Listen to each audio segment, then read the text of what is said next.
ಅಲ್ಲೋಡು ಧೂಳು ಹೆಂಗೆ ಎದ್ದೇಳ್ತದೆ ಈ ರೋಡ್.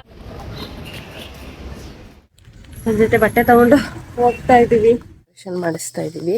ಅವ್ರಿಗೆ ಸುಮಾರಷ್ಟಿಂದ ಮಂಡಿ ನೋವು. ಬಂದ್ವಿ ಹೊಂಡದ ಹತ್ರ, ಅವತ್ತು ತೋರಿಸಿದ್ದಿದ್ಲೆಲ್ಲ ಇಷ್ಟೇ ಮಾವಿನಕಾಯಿ ಕಿತ್ಕೊಂಡಿದ್ದು ಸಾಕಾ. ಆಸ್ಪತ್ರೆಗೆ ಬಂದ್ರೆ ಜೀವನ ಅನ್ನೋದೇನು ಅನ್ನೋದು ಗೊತ್ತಾಗುತ್ತೆ. ಎಲ್ಲ ಆಚೆಗೆ ಬಂದ್ಬಿಟ್ಟೈತೆ, ಪಾರ್ಟ್ಸೇ ಆಚೆಗೆ ಬಂದ್ಬಿಟ್ಟು ಇದೆಲ್ಲ ಓಪನ್ ಆಗ್ಬಿಟ್ಟೈತೆ. ಹಾಕ್ತಾ ಇದ್ದಾರೆ ಎಲ್ಲ ತಿನ್ನಂಗಲ್ಲ. 15,000 ರೂಪಾಯಿ ಕೈಯಿಂದ ಹಾಕ್ಬೇಕು. ವಿಡಿಯೋ ಮಾಡೋ ಮೂಡಿಲ್ಲ ಅಷ್ಟೇ ಗೈಸ್ ಈ video. Hi, welcome back to my YouTube channel. ನಾನು ನಿಮ್ಮ ಪವಿತ್ರ ಮಾತಾಡ್ತಾ ಇರೋದು. ಇದು ಡೇ 2ನ ವ್ಲಾಗ್ ಆಗಿರುತ್ತೆ, ಆಸ್ಪತ್ರೆ ವ್ಲಾಗ್. ಈ ರೋಡಲ್ಲಿ ಓಡಾಡ್ಬಿಟ್ರೆ ಮೇಕಪ್ ಮಾಡ್ಕೊಳಂಗಿಲ್ಲ. ಸೋನು ಪೌಡ್ರು ಈ ರೋಡಲ್ಲಿ ಅಲ್ಲೋಡು ಧೂಳು ಹೆಂಗೆ ಎದ್ದೇಳ್ತದೆ. ಈ ರೋಡಲ್ಲಿ ಓಡಾಡ್ಬಿಟ್ರೆ ಸಾಕು, ಇಲ್ದಿರೋ ಕಾಯಿಲೆ ಎಲ್ಲ ಮನುಷ್ಯಗೆ ಅಟ್ಯಾಕ್ ಆಗ್ಬಿಡ್ತದೆ. ಅದು ಇನ್ನ ಎಷ್ಟು ವರ್ಷ ಬೇಕು ಈ ರೋಡ್ ಸರಿ ಮಾಡಕ್ಕೆ? ಯಪ್ಪ ದೇವ್ರೆ.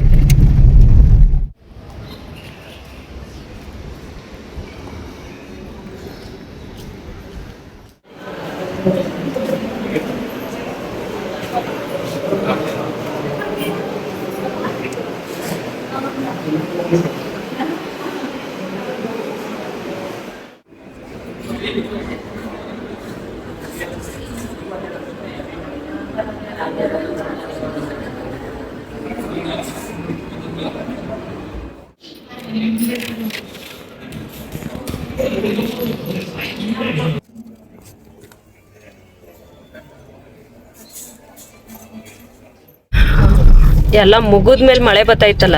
Turn left onto Malur Venkat Rao Road, Tippu Sultan Palace Road.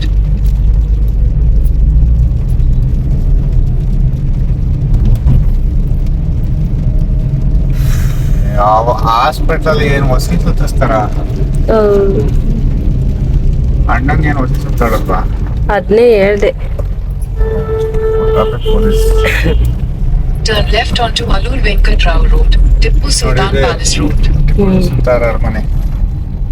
ಬೇಸಿಗೆ ಅರಮನೆ ಇರ್ಬೇಕು ಇದು. ಇದಲ್ಲ, ಇನ್ನ ಮುಂದೆ ಇದು ಇಲ್ಲಿ ಇಲ್ಲ ಆಯ್ತಲ್ಲ ಅದು. ಅದು ಬೇಸಿಗೆ ಅರಮನೆ. ಅದೇ ಇವಾಗ ಊರಿಗೆ ಹೋಗ್ಬಿಟ್ಟು ಬಟ್ಟೆ ಎಲ್ಲ ಪ್ಯಾಕ್ ಮಾಡ್ಕೊಂಡು ಎದ್ದು ಅಲ್ಲಿಗೆ ಬಂದ್ವಲ್ಲ, ಹಂಗೆ ಬಂದ್ಬಿಡೋಣ. ನಾಳೆನೂ ಇಷ್ಟೊತ್ತಾಗ್ಬೋದು ಎಲ್ಲ ಮುಗಿಸೋ ಅಷ್ಟರಲ್ಲಿ. ಆ ರಿಪೋರ್ಟ್ ಸಿಗೋದೇ 2 ಗಂಟೆ ಅಂದ್ರೆ ಇಲ್ಲಿ ಬನ್ನಿ. ಇನ್ನ ಡೆಂಟಲು ಕಿವಿದು ಎಲ್ಲ ಚೆಕಪ್ ಮಾಡಿ ರಿಪೋರ್ಟ್ ಸಿಗೋಷ್ಟರಲ್ಲಿ ಆಗತ್ತೆ 4-5 ಗಂಟೆ. ಇವಾಗ ಎಷ್ಟೊತ್ತಾಗುತ್ತೋ ಅಷ್ಟೊತ್ತಿಗೆ. ಆಲೆ 4 ನಾವು ಕೆಳಗೆ ಇಳಿದು ಬಂದ್ವಲ್ಲ ರಿಪೋರ್ಟ್ ಎಲ್ಲ ತಗೊಂಡು, ಅಷ್ಟೊತ್ ಕಾಲೇ ಕ್ಲೋಸ್ ಮಾಡ್ತಾವ್ರೆ ಎಲ್ಲ. ವಾಶ್ರೂಮ್ ಇಂದಾನು ಎಲ್ಲ ಕ್ಲೋಸು. ಅಲ್ಲೆಲ್ಲ ಕ್ಲೋಸ್ ಮಾಡ್ತಾರೆ 4 ಗಂಟೆಗೆ. ಹೋಗ್ಲಿ ಬಿಡಿ, ಇವಾಗ ಅರ್ಧ ಕೆಲಸ ಆಗೈತೆ. ನಾಳೆ ಅರ್ಧ ಮುಗಿಸ್ಕೊಂಡು ಅದೇನು ನೋಡ್ಕೊಳ್ಳೋಣ. ಇಬ್ರು ಓಡಾಡುದು.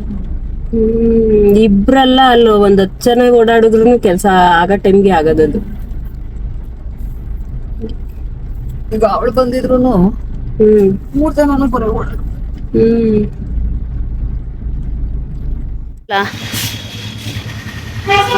ಜೆರಾಕ್ಸ್ ಮಾಡಿಸ್ಕೊಳ್ಳೋಣ ಅಂತ ಮಾಗಡಿ ಬಸ್ ಸ್ಟಾಪ್ ಜೆರಾಕ್ಸ್ ಅಂಗಡಿಗೆ ಬಂದ್ವಿ. ನಾನು ಹಂಗೆ ಒಂದು ಜೊತೆ ಬಟ್ಟೆ ತಗೊಂಡೆ. ಬಟ್ಟೆ ಅಲ್ಲೇ ತಾವರೆಕೆರೆಯಲ್ಲೇ ತಗೊಂಡೆ. ಇವಾಗ ತೋರಿಸ್ತಾ ಇದ್ದೀನಿ ಹಂಗೆ ಕೈಯಲ್ಲಿ ಇತ್ತಲ್ಲ ಅಂತ. ನನ್ನ ಜೊತೆ ಬಟ್ಟೆ ತಗೊಂಡು ಹೋಗ್ತಾ ಇದ್ದೀವಿ. ನಾಳೆನೂ ಆಸ್ಪತ್ರೆಗೆ ಬರಬೇಕು. ಅದಕ್ಕೆ ನಾನು ಬಟ್ಟೆ ಒಂದೇ ಒಂದು ಜೊತೆ ಬಟ್ಟೆ ತಂದಿದ್ದೆ ಅಷ್ಟೇ. ಇವಾಗ ಹೋಗಿ ಸ್ನಾನ ಮಾಡಿಕೊಂಡು ಬೆಳಿಗ್ಗೆ ಬೇಗನೆ ಬರಬೇಕು. ಮತ್ತೆ ಆಸ್ಪತ್ರೆಗೆ ಅದೇ ಡ್ರೆಸ್ಸಲ್ಲಿ ಆಗಲ್ಲ ಅಂದ್ಬಿಟ್ಟು ಒಂದು ಜೊತೆ ಬಟ್ಟೆ ತಗೊಂಡು ಓಡ್ತಾ ಇದ್ದೀವಿ. ಇವಾಗ ಊರಿಗೆ ತರಕಾರಿ ಎಲ್ಲ ತಗೊಂಡು ಬಂದಿದ್ವಿ.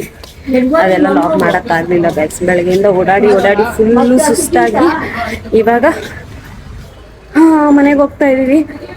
ಲಾಗ್ನ ಇಲ್ಲೇ ಎಂಡ್ ಮಾಡ್ತಾ ಇದ್ದೀನಿ. ಈ ವಿಡಿಯೋ ನಿಮ್ಗೆ ಇಷ್ಟ ಆದಲ್ಲಿ ಲೈಕ್ ಮಾಡಿ, ಶೇರ್ ಮಾಡಿ, ಕಮೆಂಟ್ ಮಾಡಿ. ನೆಕ್ಸ್ಟ್ ವಿಡಿಯೋದಲ್ಲಿ ನೆಕ್ಸ್ಟ್ ಅಪ್ಡೇಟ್ ಕೊಡ್ತೀನಿ. ನಾಳೆನೂ ಆಸ್ಪತ್ರೆಗೆ ಹೋಗ್ಬೇಕು, ನೆಕ್ಸ್ಟ್ ಅಪ್ಡೇಟ್ ಕೊಡ್ತೀನಿ. ಅಷ್ಟೇ ಗೈಸ್. ವಿಡಿಯೋ ಇಷ್ಟ ಇದ್ದರೆ ಲೈಕ್ ಮಾಡಿ, ಶೇರ್ ಮಾಡಿ, ನನ್ನ ಚಾನಲ್ಗೆ ಸಬ್ಸ್ಕ್ರೈಬ್ ಆಗಿ. ನೆಕ್ಸ್ಟ್ ವಿಡಿಯೋದಲ್ಲಿ ಸಿಗ್ತೀನಿ. ಅಲ್ಲಿವರೆಗೂ take care. Bye bye, good night. Hi, hello, welcome back to my YouTube channel. ನಾನು ನಿಮ್ಮ ಪವಿತ್ರ ಮಾತಾಡ್ತಾ ಇರೋದು. Welcome back to my channel. ಈ ರಾತ್ರಿ ಊರಿಗೆ ಬಂದ್ವಾ, ಅದೇ ಮಾಗಡಿಲಿ ಏನು ಮಾಡಿದ್ನಲ್ಲ, ರಾತ್ರಿ ಊರಿಗೆ ಬಂದು ಸ್ವಲ್ಪ ಹೊತ್ತು ಮಾತಾಡಿ ಮತ್ತೆ ಬಟ್ಟೆಗಳನ್ನೆಲ್ಲ ಪ್ಯಾಕ್ ಮಾಡಿಕೊಂಡು ಊಟ ತಿನ್ಕೊಂಡು ಮಲ್ಕೊಂಬಿಟ್ವಿ. ಇವಾಗ ಬೆಳಗ್ಗೆ ಕರೆಕ್ಟಾಗಿ 6:30 ಬೆಳಗ್ಗೆ ಎದ್ದು ಒಂಚೂರು ಹೊಲ್ದ ಹತ್ರ ಹೋಗಿ ಮಾವಿನಕಾಯಿ ಎಲ್ಲ ಕಿತ್ಕೊಂಡು ಬರೋಣ ಅಂತ ಹೋಗ್ತಾ ಇದ್ದೀವಿ. ಇವಾಗ ಆಸ್ಪತ್ರೆಗೆ ನಮ್ಮ ಅತ್ತೆನ ಕರ್ಕೊಂಡೋದ್ರೆ ಇನ್ನು ಆಪ್ರೇಷನ್ ಎಲ್ಲ ಮುಗಿಸ್ಕೊಂಡೇ ಕರ್ಕೊಂಬರೋದು. ಅದನ್ನು ಬ್ಲಾಗ್ ಮಾಡಿ ಹಾಕ್ತೀನಿ, ನೋಡೋಣ ಇವತ್ತಿನ ಡೇ ಹೇಗೋಗುತ್ತೆ ಅಂತ. ಈ ವಿಡಿಯೋ ಇಷ್ಟ ಆದಲ್ಲಿ ಲೈಕ್ ಮಾಡಿ, ಶೇರ್ ಮಾಡಿ, ಕಮೆಂಟ್ ಮಾಡಿ, ನನ್ನ ಚಾನಲ್ಗೆ ಸಬ್ಸ್ಕ್ರೈಬ್ ಆಗಿ. ನಾವು ಮಾವಿನಕಾಯಿ ಕಿತ್ಕೊಳ್ಳೋಣ ಬನ್ನಿ. ನಾನು ಏನು ಆಪ್ರೇಷನ್ನು ಅಂತ ಹೇಳಿಲ್ಲ ಅಲ್ಲ, ನಮ್ಮ ಅತ್ತೆಗೆ ಮಂಡಿ ಆಪ್ರೇಷನ್ ಮಾಡಿಸ್ತಾ ಇದ್ದೀವಿ. ಅವ್ರಿಗೆ ಸುಮಾರಷ್ಟಿಂದ ಮಂಡಿ ನೋವು ಅಂತ ಹೇಳ್ತಾಯಿದ್ರು. ಹಾಗಾಗಿ ಮಂಡಿ ಆಪ್ರೇಷನ್ ಮಾಡಿಸ್ತಾ ಇದ್ದೀವಿ. ನಾನು ಆಸ್ಪತ್ರೆಯಲ್ಲೂ ಅಷ್ಟೇ ಗೈಸ್, ಬೇರೆಯವ್ರನ್ನ ಯಾರನ್ನೂ ತೋರ್ಸೋಕ್ಕೆ ಹೋಗಲ್ಲ. ನಂದೇನಿದೆಯೋ ನಾನು ಅದನ್ನು ತೋರಿಸ್ತೀನಿ. ಯಾಕಂದರೆ ನನ್ನ ವ್ಲಾಗಲ್ಲಿ ನಾನೇ ಜಾಸ್ತಿ ಇರಬೇಕು. ಬೇರೆಯವ್ರದ್ದೆಲ್ಲ ತಗೊಂಡು ಸಿಂಪತಿ ಕ್ರಿಯೇಟ್ ಮಾಡಿಕೊಂಡು ನಾನು ವ್ಲಾಗ್ ಮಾಡೋಕ್ಕೆ ಇಷ್ಟ ಆಗಲ್ಲ ನನಗೆ. ಹಂಗಾಗಿ ಸ್ವಲ್ಪ ಎಷ್ಟೆಷ್ಟಾಗುತ್ತೋ ಅಷ್ಟು ತೋರಿಸ್ತೀನಿ, ತೀರಾ ತೋರ್ಸೋಕ್ಕೆ ಹೋಗಲ್ಲ ಅಷ್ಟೇ, ಇನ್ನೇನಿಲ್ಲ. ಅದನ್ನು ಹೇಳಬೇಕಿತ್ತು. ಏನು ಆಪ್ರೇಷನ್ ಅಂತ ಹೇಳೋದೇ ಮರ್ತೋಗಿ ಸುಮ್ಮನೆ ಮಾತಾಡ್ತಾಯಿದ್ದೀನಿ ಏನು ಅಂತ.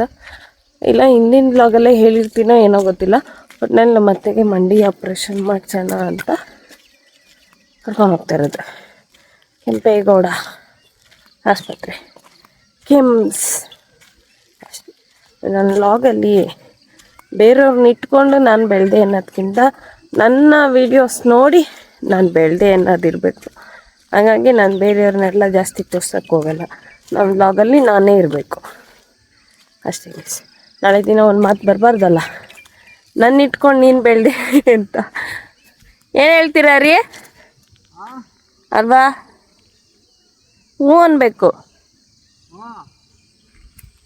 ಅವ್ರು ಕೇಳಿಸಿಲ್ಲ ಅಷ್ಟೇ. ಇವಾಗ ಗದ್ದೆ ಹತ್ರಕ್ಕೆ ಹೋಗ್ತಾ ಇದ್ದೀವಿ. ಅದೇ ಹೊಂಡ ಹೊಡ್ಸಿದ್ವಲ್ಲ, ಅದೇನಾಗಿದೆ ಅಂತ ನೋಡ್ಕೊಂಬರೋಣ ಅಂತ. 3 ದಿನದಿಂದ ಮಳೆ ಇದೆ, ನೀರು ಎಷ್ಟು ತುಂಬಿದೆ ಏನು ಅಂತ ನೋಡಿಕೊಂಡು ಬರೋಣ ಅಂತ ಗದ್ದೆ ಹತ್ರಕ್ಕೆ ಹೋಗ್ತಾ ಇದ್ದೀವಿ. ಆಮೇಲೆ ಹೊಲ್ದ ಹತ್ರಕ್ಕೆ ಹೋಗ್ತೀವಿ, ಸ್ವಲ್ಪ ಮಾವಿನಕಾಯಿ ಕಿತ್ಕೊಂಡು ಮನೆಗೆ ಹೋಗ್ತೀವಿ. ಇನ್ನೇನು ಆಮೇಲೆ ಅಲ್ಲಿಂದ ಆಸ್ಪತ್ರೆಗೆ ಹೋಗ್ತೀವಿ ಅಷ್ಟೇ, ಇನ್ನೇನಿಲ್ಲ. ಬನ್ನಿ ಹೊಂಡದ ಹತ್ರ ಹೋಗಿ ನೀರು ಎಷ್ಟು ನಿಂತಿದೆ ಅಂತ ನೋಡಿಕೊಂಡು ಬರೋಣ. ಬಂದ್ವಿ ಹೊಂಡದ ಹತ್ರ. ಅವತ್ತು ಹೊಡ್ಸಿದ್ದಿಲ್ಲೆಲ್ಲ ಇವಾಗ ಇಷ್ಟು ನೀರು ನಿಂತಿದೆ. ಇನ್ನು ನೀರು ನಿಂತ್ಕೊಳ್ಳುತ್ತಲ್ವಾ ರೀ? ಇಲ್ಲಿವರೆಗೂ ಬರುತ್ತೆ, ಅಲ್ಲಿವರೆಗೂ ಬರುತ್ತಾ? ಮಳೆ ಫುಲ್ ಆದರೆ. ಹಾಂ, ಇಲ್ಲಿವರೆಗೂ ನೀರು ನಿಂತಿದೆ.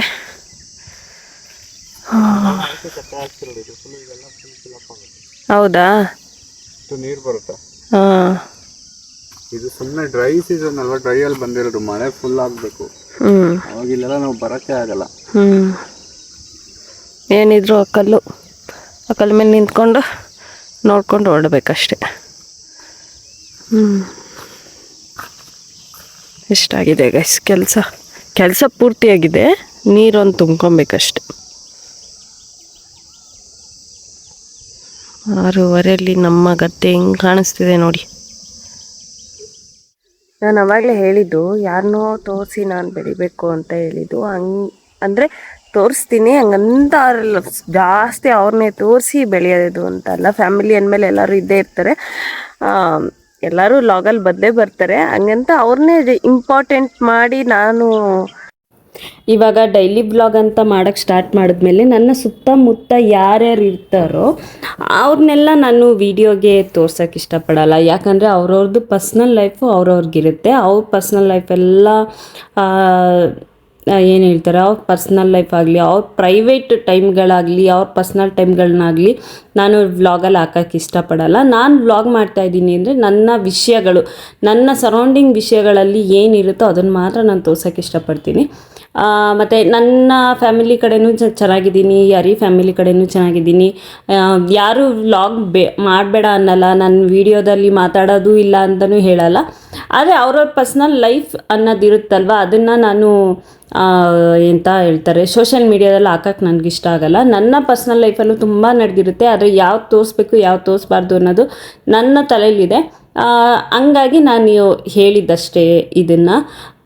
ಜಾಸ್ತಿ ಇನ್ಮೇಲೆ ಡೈಲಿ ವ್ಲಾಗ್ ಮಾಡ್ತೀನಲ್ಲ, ಎಲ್ಲರನ್ನೂ ತೋರಿಸೋದು, ಇನ್ಮೇಲೆ ಆಸ್ಪತ್ರೆಗೂ ಮನೆಗೂ ಓಡಾಡ್ತಾನೆ ಇರಬೇಕು, ನೋಡಿ ಹಿಂಗಾಯಿತು ನೋಡಿ ಹಂಗಾಯಿತು ಅನ್ನೋದಕ್ಕಿಂತ ಎಷ್ಟು ತೋರಿಸ್ಬೇಕು ಮಿನಿಮಮ್ ಆಗಿ, ಅಂದರೆ 100% ನನ್ನ ದಿನದಲ್ಲಿ 100% ತೋರ್ಸೋಕ್ಕಾಗಲಿಲ್ಲ ಅಂದರೂ 20% ನಾನು ತೋರಿಸ್ತೀನಿ. ಅದು ಇನ್ನು ಮಿಕ್ಕಿದ್ದು 80% ನನ್ನ ಪರ್ಸ್ನಲ್ ಮ್ಯಾಟರ್, ಅವನ್ನೆಲ್ಲ ಗುಪ್ತವಾಗಿ ಇಡೋಕ್ಕೆ ಇಷ್ಟಪಡ್ತೀನಿ. ಅಲ್ಲಿ ಹರಿ ಮಾವಿನಕಾಯಿ ಕಿತ್ಕೊಂಬರಕ್ಕೆ ಹೋಗಿದ್ದಾರೆ, ನಾನು ಇಲ್ಲೇ ನಿಂತಿದ್ದೀನಿ. ಇಲ್ಲಿ ಇಲ್ಲ ಇಲ್ಲಿ ರೋಡ್ ಉಂಟು, ಇಲ್ಲೇ ನಿಂತಿದ್ದೀನಿ. ಅವ್ರು ಅಲ್ಲಿ ಮಾವಿನಕಾಯಿ ಕಿತ್ಕೊಂಬರಕ್ಕೆ ಹೋಗೋರೆ. ಅಲ್ಲೆಲ್ಲ ಮಳೆ ಉಯ್ದೈತೆ ಗೈಸ್, ತ್ಯಾವ ಅಲ್ಲಿ ಏನು ಕೂತ್ಕೊಂಡಿದ್ರು ಗೊತ್ತಾಗಲ್ಲ. ಆಮೇಲೆ ಅದಕ್ಕೆ ಅಲ್ಲಿದ್ದಾರೆ, ಅಲ್ಲಿ ನಾಯಿ ಮರಿ ಬೇರೆ ಆಟ ಆಡ್ತಾಯಿದೆ ಹರಿ ಜೊತೆ. ಅಲ್ಲಿ ಮಾವಿನಕಾಯಿ ಕೀಳ್ತಾಯಿದ್ದಾರೆ. ನಾಯಿ ಮರಿ ಅದ್ರದ್ದು ನಾನು ನೋಡಿದ ತಕ್ಷಣ ಬೊಗ್ಳಕ್ಕೆ ಸ್ಟಾರ್ಟ್ ಮಾಡ್ತು, ಅದನ್ನು ಕಟ್ಟಾಕಿದ್ದಾರೆ. ಅದ್ರ ಮರಿ ಅಲ್ಲಿ ಹರಿ ಜೊತೆ ಆಟಾಡ್ತಾಯಿದೆ ಅಲ್ಲಿ. ಇವಾಗ ಮಾವಿನಕಾಯಿ ಎಲ್ಲ ಕಿತ್ಕೊಂಡು ಹೊರಡಬೇಕು. ಇದೇ ನೆನ್ನೆ ತಗೊಂಡಿದ್ದ ಡ್ರೆಸ್ಸು, ಅರ್ಜೆಂಟಲ್ಲಿ ಯಾವುದೋ ಒಂದು ಸಿಕ್ತು ಎತ್ಕೊಂಡ್ಬಂದೆ. ನಾನು ಬರೀ ಬಟ್ಟೆ ಎರಡು ಜೊತೆ ತಂದಿದ್ದೆ, ಇನ್ನೇನು ಹೊರಟು ಬಿಡ್ತೀವಲ್ಲ ಅಂತ 2 ಜೊತೆ ತಂದಿದ್ದೆ. ಹಿಂಗೆ ಆಸ್ಪತ್ರೆಗೆ ಹೊರಡಬೇಕು ಅಂತ ಗೊತ್ತಿರಲಿಲ್ಲ, ಹಂಗಾಗಿ ಅಲ್ಲೇ ತಾವರೆಕೆರೆಯಲ್ಲಿ ತರಕಾರಿ ಎಲ್ಲ ತೊಗೊಂಡ್ವಿ. ಇನ್ನು ಮತ್ತೆ ಹೋದರೆ 15 ದಿನ ನಮ್ಮ ಮಾವಂಗೆ ತರಕಾರಿ ಎಲ್ಲ ಬೇಕಲ್ಲ, ಅವರು ಹೋಗಿ ಮಾಗಡಿಲಿ ಅಂತಾರೆ, ನಾವು ತೊಗೊಳ್ಳೋಣ ಅಂದ್ಬಿಟ್ಟು ತರಕಾರಿ ಎಲ್ಲ ತೊಗೊಂಡು ಅವ್ರಿಗೆ ಸ್ವಲ್ಪ ದಿನಸಿ ಐಟಮ್ ಎಲ್ಲ ತೊಗೊಂಡು ಬರ್ಬೇಕಾದ್ರೆ ಇದೊಂದು ಜೊತೆ ಬಟ್ಟೆ ಎತ್ಕೊಂಬಂದೆ, ಬ್ಲ್ಯಾಕ್ ಕಲರ್ ಅಂಬ್ರಲ್ಲ ಥರ ಇದೆ, ತೊಗೊಂಡು ಬಂದ್ವಿ ಅಷ್ಟೇ. ಇಷ್ಟೇ ಮಾವಿನಕಾಯಿ ಕಿತ್ಕೊಂಡಿದ್ದು, ಸಾಕಾ? ಹಾಂ, ಅಷ್ಟು ಮಾವಿನಕಾಯಿ ಕಿತ್ಕೊಂಡು ಹೊರಡ್ತಾ ಇದ್ದೀವಿ ಗೈಸ್.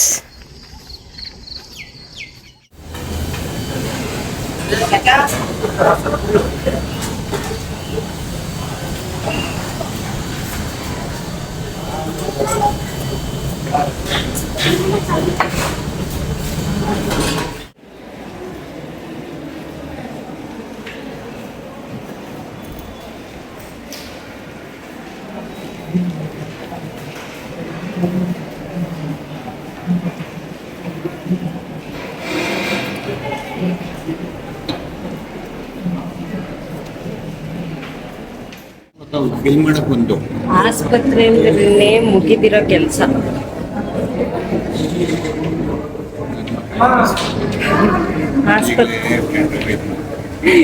ನನ್ನ ಮುಖ ಏನು ಹೊಳಿತಾ ಇತ್ತ, ನನ್ನ ಮುಖನೂ ಕೆಟ್ಟೋಗ್ಬಿಟ್ಟೈತೆ. ಆಸ್ಪತ್ರೆಯಲ್ಲಿ ಕಾದು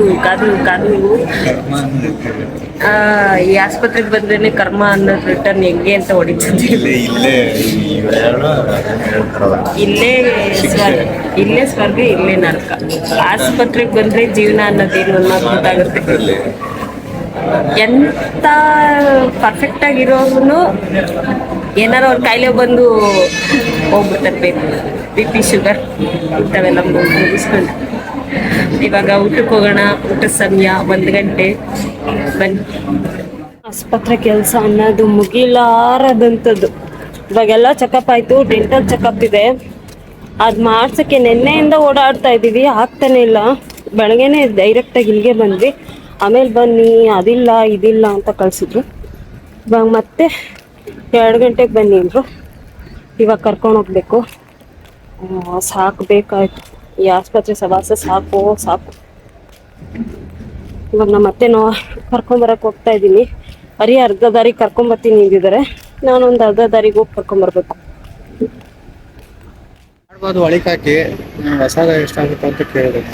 ಇಲ್ಲಿ ಬೆಳಗ್ಗೆ ಆಸ್ಪತ್ರೆಗೆ ಬಂದಿದ್ವಿ, ಡೆಂಟಲ್ಗೆ ತೋರ್ಸೋಣ ಅಂತ. ನೋಡಿ ಅಲ್ಲಿ ಇಲ್ಲೇ ಕಾರ್ ಪಾರ್ಕಿಂಗ್ ಮಾಡಿದ್ದೀವಿ. ಯಾರು ಗುದ್ಕೊಂಡು ಹೋಗಿ ಎಲ್ಲ ಆಚೆಗೆ ಬಂದ್ಬಿಟ್ಟೈತೆ, ಪಾರ್ಟ್ಸೇ ಆಚೆಗೆ ಬಂದ್ಬಿಟ್ಟೈತೆ. ಹೆಂಗೆ ಗುದ್ದವ್ರು ನೋಡಿ. ಅವ್ರೇನು ಹೊಟ್ಟೆಗೆ ಅನ್ನ ತಿಂತಾರೋ ಏನೋ ದೇವರೇ. ಇವಾಗೆಲ್ಲ ಮುಗೀತು, ಬೆಳಗ್ಗೆಯಿಂದ ನಾಯಿ ಸುತ್ತದಂಗೆ ಸುತ್ತಿ ಇವಾಗೆಲ್ಲ ಮುಗೀತು. ಮನೆಗೆ ಹೋಗೋಣ ಅಂದರೆ ಈ ಅವಸ್ಥೆ ಆಯಿತು. ನಾನು ಜ್ಯೂಸ್ ತೊಗೊಂಬರೋಣ, ಬೆಳಗ್ಗೆಯಿಂದ ಸುತ್ತಿ ಸುತ್ತಿ ಸುಸ್ತಾಗಿದೆ ಅಂದ್ಬಿಟ್ಟು ಜ್ಯೂಸ್ ಅಂಗಡಿಗೆ ಹೋದೆ. ಅಲ್ಲಿ ಫೋನ್ ಮಾಡ್ತಾವ್ರೆ, ರೀ ಈ ಥರ ಯಾರೋ ಹೊಡ್ಕೊಂಡು ಹೋಗ್ಬಿಟ್ಟವ್ರಿ ಅಂತ. ಅಲ್ಲಿಂದ ಒಂದೇ ನಿಮಿಷದಲ್ಲಿ ಓಡ್ ಬಂದೆ ನೋಡಿ. ಹಂಗೆ ಫುಲ್ಲು ಚಿತ್ರಾನ್ನ ಮಾಡಿಬಿಟ್ಟವ್ರೆ. ಅದೇನು ತಲೆಯಲ್ಲಿ ಬುದ್ಧಿ ಇರುತ್ತೋ ಏನು.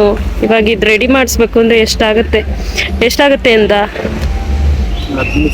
15,000 ಆಗುತ್ತೆ ಅಂದ್ರ? 15,000 ಆಗುತ್ತಂತೇನೆ. ಕ್ಯಾಮ್ರಾ ಇಲ್ವಾ ಅಪ್ಪು? ಕ್ಯಾಮ್ರಾ ಇದ್ರೆ ಚೆಕ್ ಮಾಡಿಸ್ಬೋದು ರೀ. ನೋಡಿ ಹೆಂಗೆ ಮಾಡಿಟ್ಟವ್ರೆ. ಏನು ಹೇಳೋದು ಏನು ಮಾಡೋದು. ಒಂದು ಗ್ರಾಚಾರ ಅಂದರೆ ಇನ್ನೊಂದು ಗ್ರಾಚಾರ ಓದಿಕೊಂಡಿರ್ತವೆ. ಅದೇನು ನಮಗೆ ಲೈಫಲ್ಲೇ ಗ್ರಾಚಾರಗಳು ಕಾಯ್ಕೊಂಡು ಕೂತಾವೋ ಏನು ಅನ್ನೋದು ಗೊತ್ತಿಲ್ಲ. ನೋಡೋಣ ಇರಿ, CC ಕ್ಯಾಮ್ರಾ ಇಲ್ಲೆಲ್ಲಾರ ಇದ್ದು ಚೆಕ್ ಮಾಡಿಸಿ ನೋಡೋಣ. CC ಕ್ಯಾಮ್ರಾ ಇದ್ದರೆ ಓಕೆ, ಕ್ಯಾಮ್ರಾ ಇಲ್ಲ ಅಂದರೆ ನೋಡೋಣ. ಒಂದ್ಸತಿ ಚೆಕ್ ಮಾಡಿ ಹೇಳ್ತೀನಿ ನಿಮಗೆ. ಒಂದಾದ್ಮೇಲೆ ಒಂದು ಗ್ರಾಚಾರ. ಇದೆಲ್ಲ ಓಪನ್ ಆಗಿಬಿಟ್ಟೈತೆ, ಆಗ್ತಾ ಇದ್ದಾರೆ. ಇಲ್ಲೊಂದು ಕಾರ್ ನಿಂತಿತ್ತಂತೆ, ಇಲ್ಲೊಂದು ಕಾರ್ ನಿಂತಿತ್ತಂತೆ. ಅಲ್ಲೊಬ್ರು ವಾಚ್ಮೆನ್ ಬಂದರು. ಅವ್ರನ್ನ ಕೇಳಿದ್ಕೆ ಅಲ್ಲೆಲ್ಲ ಗಾಡಿ ಇರುತ್ತೆ, ಅಲ್ಲಿಂದ ಸ್ಪೀಡಾಗಿ ಬಂದು ಇಲ್ಲಿ ಹೋಗ್ತಾರೆ ಅಂತ ಅಂದರು. ಹಂಗೂ ಅಲ್ಲಿ ಅಂಗಡಿಲಿ ಕ್ಯಾಮ್ರಾ ಇದೆ. ಅಲ್ಲೋಗಿ ಕೇಳಿದ್ಕೆ ಇಲ್ಲಿವರೆಗೂ ಅದು ಬರಲ್ಲ ಅಂತ ಅಂದರು. ಹಾಗಾಗಿ ನೋಡೋಣ, ಇವಾಗ ಉಂಡಂಗೆಲ್ಲ ತಿನ್ನಂಗೆಲ್ಲ 15,000 ರೂಪಾಯಿ ಕೈಯಿಂದ ಹಾಕಬೇಕು.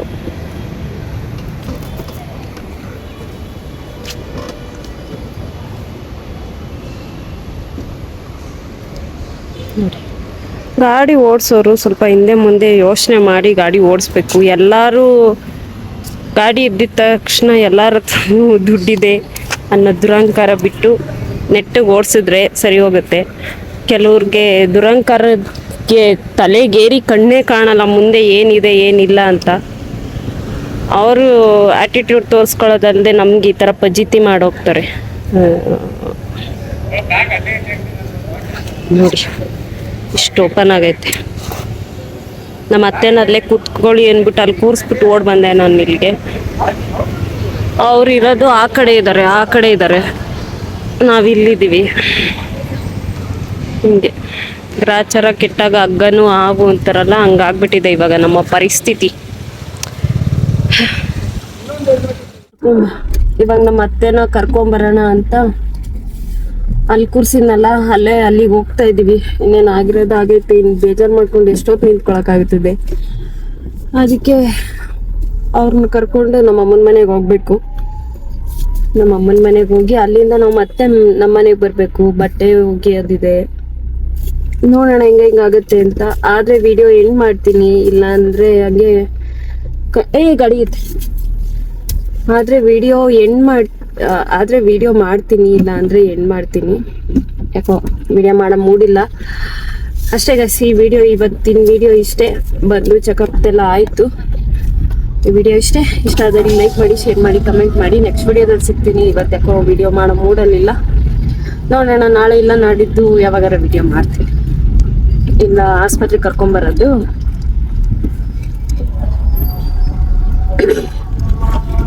ಇಲ್ಲ ಅಂದ್ರೆ ನಾಳೆ ನಾಡಿದ್ದು ಯಾವಾಗಾರ ವಿಡಿಯೋ ಮಾಡ್ತೀನಿ.